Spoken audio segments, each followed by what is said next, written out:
Welcome back. This week we're going to do a Sulphur Dun dry fly. Obviously it's a dun. It's going to be a dry. This was the hatch pretty much everybody targeted back home in Pennsylvania. It was this, the green drake, or the Grahams. I am partial to the sulfurs. For some reason, I like them a lot more. Everybody gets excited about the green drakes, you know. I mean, they're a big, massive mayfly. But I've always had better luck with the sulfurs for some reason. I just like these so much more. Fish do seem to key on them for some reason as well. But we're going to go ahead and get started with the time on this. And we're going to do this in a quill body today. So I'm just going to take a couple of strands, and this is just, you know, a light ginger hackle. I'm going to take just a couple pieces of this hackle, and we're going to lay it down right on top of our hook shank. This is going to be our tail. I don't put a ton of stock into the color of the tail being very important. I used to try and get every single detail just perfect. I really think that the tail acts more as a prop than anything. I mean, you can see this is so, it's such a sparse tail that, I mean, you're hardly gonna pick it up on the water anyhow. So I mean, for me, it's more of a prop. It's just a spot to catch some water, to keep your fly from falling from one side to the other, to keep it running upright. So I don't put a ton of stock into this anymore as far as getting this absolutely perfect. So just go with a little light ginger tail, throw it on there, you know, length of the hook, in that ballpark, you're close. I mean, it doesn't, like I said, it doesn't have to be perfect. So we have a Daiichi 1110 dry fly hook. I like these 1110s because of the ring eye. I don't like the downed eye on dry fly hooks. It's just a personal preference. And our thread's a GSP 50. So we're gonna take just some Snowshoe Rabbit, and this is in cream. This is I almost exclusively use this for wings on my dries. It's just such a buoyant material naturally. It's just really tough to beat. It is. And we're gonna lay this down. Now we're gonna keep this little bit of excess. We're gonna tie this in upside down, and we're gonna keep that little bit of excess to help form our taper on this dry. So we'll just work our way back, and you can see how we have a natural taper sitting in there already, and then that's going to be enhanced when we tie in our quill body. I'm not going to stand this stuff up just yet. I'm going to leave these wings right here until I tie in the quill. But I have the quill. I mentioned this in the Blue Wing Olive video. Make sure that you have these quills when you tie with them. Make sure they're in water for at least 5 to 10 minutes.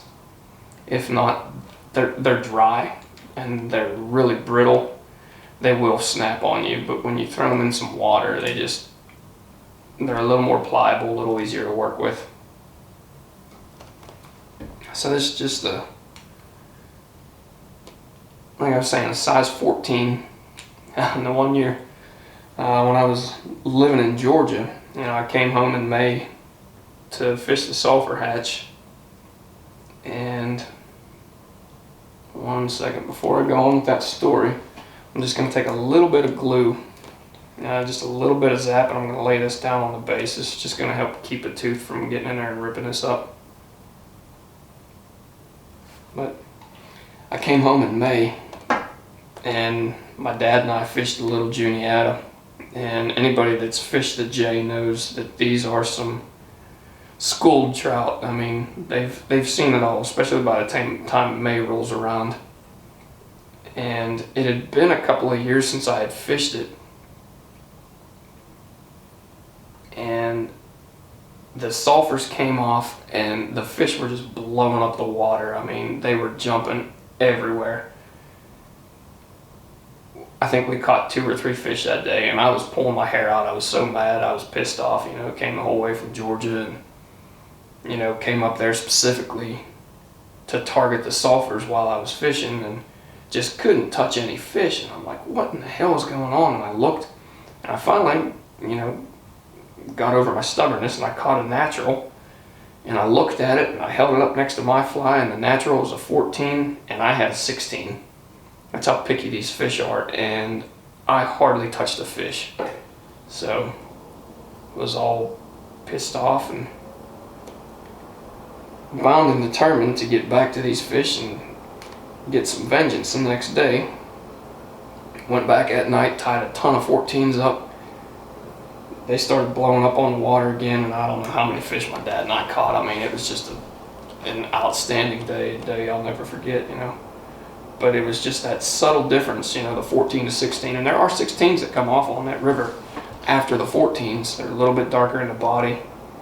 But that just goes to show you how picky these fish are on the J.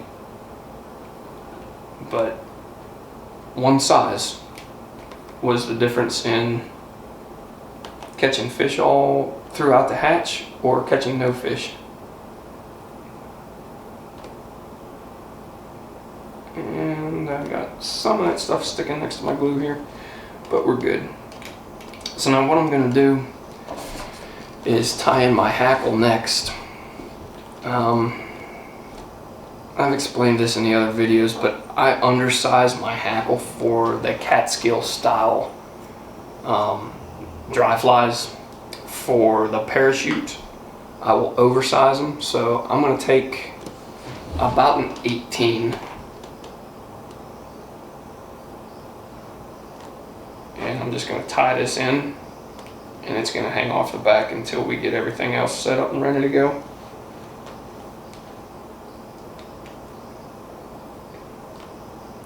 I like these undersized just because I like how the fly rides in the water a lot more. When your hackles are flush with your hook, I just feel that they ride so much cleaner and more natural. So I tend to do them that way.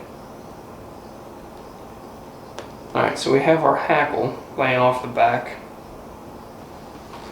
and we have we're going to stand our wings upright, and we're going to divide these. You don't have to. I do not feel that this is a necessary step, dividing these wings at all, but we're going to, just for the sake of it. Just makes it look a little better. That and the purist won't be on there giving me shit for not upright and dividing my wings. I added that out again too. I watch my mouth on these videos.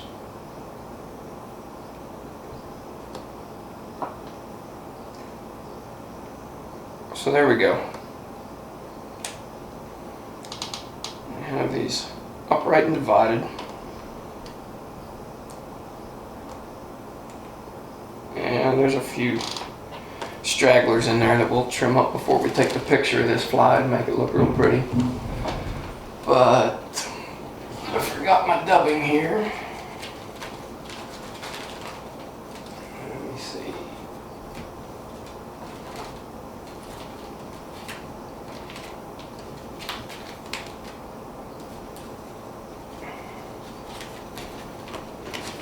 This will do. Now this, in my opinion, is a crucial part to making a fly look good and fish well, is just taking this dubbing and working it through from where your quill ends off all the way up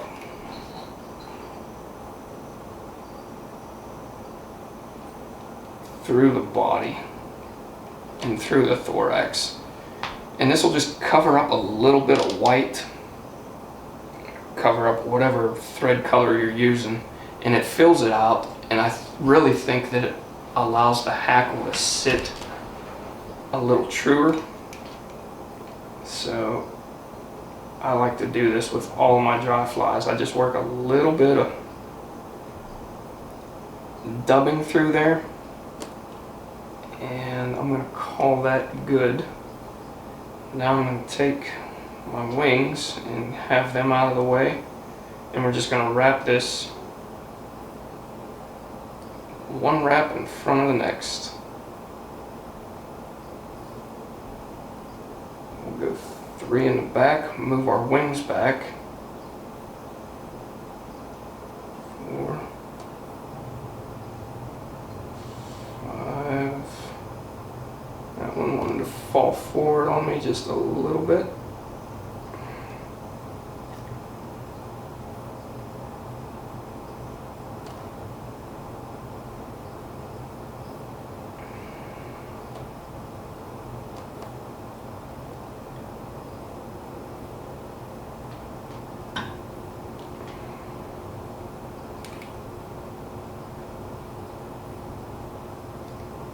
I'm getting a couple of them trapped there, but it's alright. It's all gonna work out.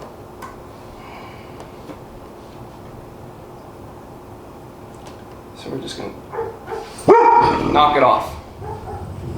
Knock it off. Good girl. Damn dog barking outside. Got mine all worked up. So we're just going to come right in front of the eye here and whip finish this.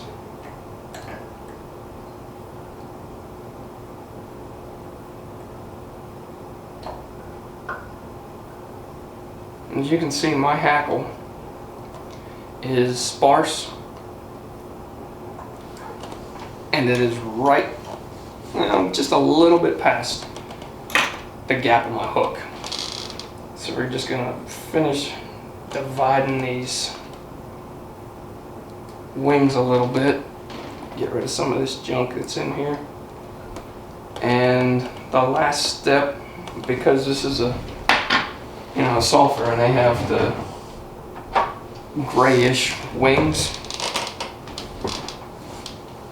we're just gonna, because this is a cream,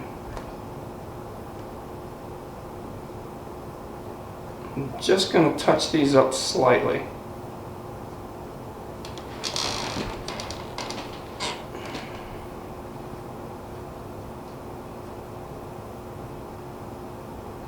I don't think this step is really necessary, but it'll make it a little truer to what these flies actually look like. Those wings are pretty sparse.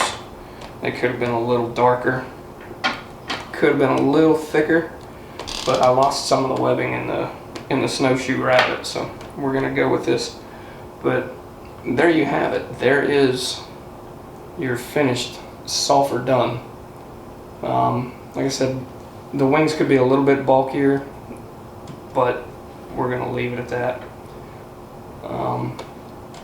But if you guys have any questions on the sulphur, sizes, when to target it, especially like on the J or anything like that, I'm still pretty close, still pretty familiar with when they're coming off, what time of year and everything. But just leave them with me in the comments and I'll get back to you as quick as I can. But thanks again for tuning in, and we'll catch you next Wednesday.